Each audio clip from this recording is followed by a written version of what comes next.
Hello, it's Doug the 2 Minute Gardener. Time to continue the Outdoor Kitchen Smackdown.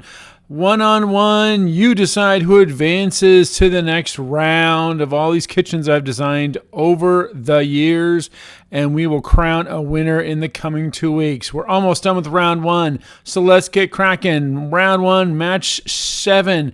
It's time to go big and eat at home. Here we go. 2 big U-shaped kitchens. Oh, these babies are fully loaded with all kinds of stuff.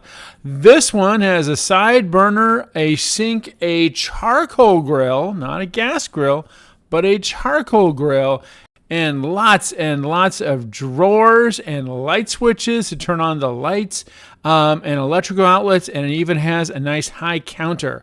Outdoor kitchen number 2, a lot of the same features, but smaller and much different in style. We have the tile top, the stone facade side, but it still has the side burner. In fact, the side burner is almost as big as the grill.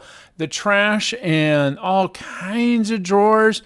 Really beautiful craftsmanship, custom made kitchen. This one actually was a metal frame, and we did this really cool tile backsplash on top of it with a little shelf. So it's a much different look.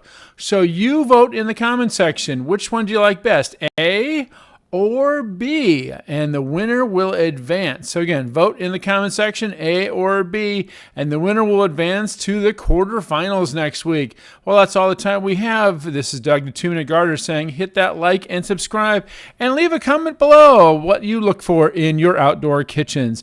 This is Doug the 2 Minute Gardener saying thanks for voting and watching.